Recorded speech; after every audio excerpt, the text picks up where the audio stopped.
بسم اللہ الرحمن الرحیم۔ السلام علیکم ورحمۃ اللہ وبرکاتہ۔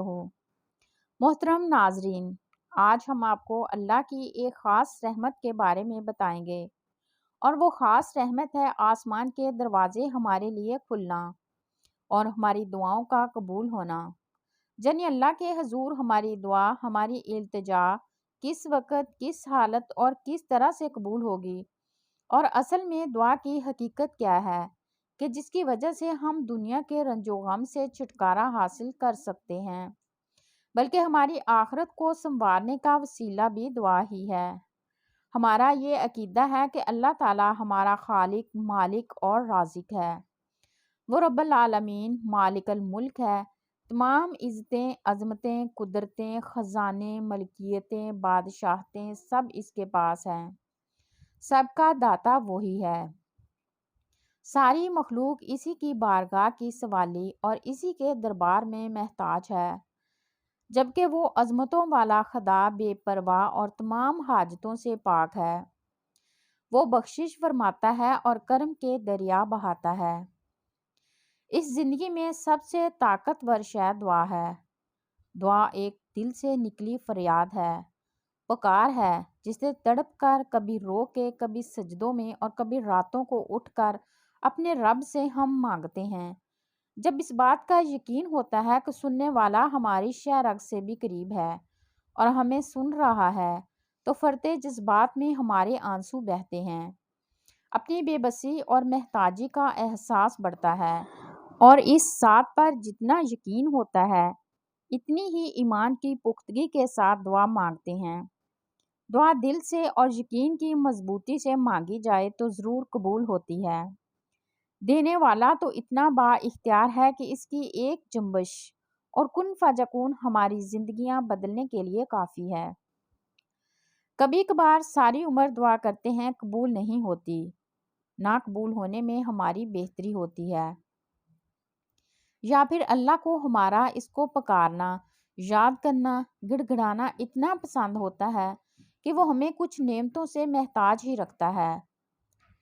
کبھی کبھار ہمارے ایمان کے آزمائش ہوتی ہے، اور کبھی کبھار دعا میں وہ شدت اور یقین کامل نہیں ہوتا۔ دینے پہ آئے وہ رب تو دل میں چھپے نحیف اور دبے سے خیال کو بھی صورت دے دیتا ہے۔ نہ دینا چاہے تو دل میں ٹھاٹھیں مارتی حسرتیں بھی پوری نہیں کرتا۔ وہ مالک، وہ بے نیاز ہے۔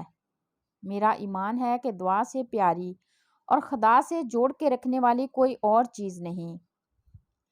تقدیر کو دعا کے سوا کوئی چیز نہیں بدل سکتی، لیکن اعتقاد اور ایمان کا اندازہ دعا کی قبولیت سے نہیں، دعا کے قبول نہ ہونے سے لگایا جا سکتا ہے۔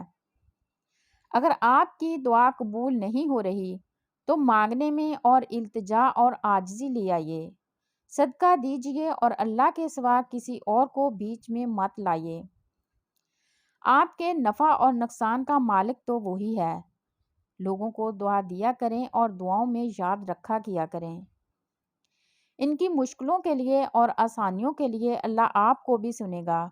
بن مانگے ملنے والی نعمتوں کا شکر ادا کیا کریں، جن میں والدین سرفہرست ہیں۔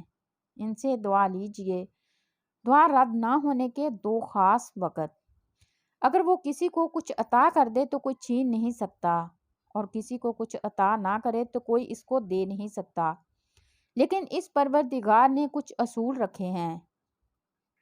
ان اصولوں کو پیش نظر رکھتے ہوئے بندہ اگر دعا کرتا ہے تو اللہ ان کی دعاؤں کو قبول فرماتا ہے۔ دوران اذان ایک ایسا کلمہ جس کا جواب دیتے ہوئے اللہ تعالیٰ تمام بندوں کی دعائیں قبول فرماتا ہے۔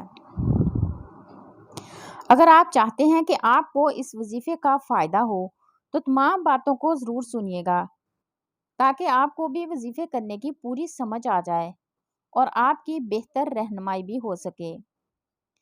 ایک روایت میں آتا ہے کہ آپ صلی اللہ علیہ وآلہ وسلم سے روایت ہے کہ دو وقت ایسے ہیں کہ جب آسمان کے دروازے کھول دیے جاتے ہیں، یعنی اس وقت دعا کی قبولیت ہوتی ہے، اور ان میں سب سے پہلا وقت وہ ہے جب اذان ہو رہی ہو۔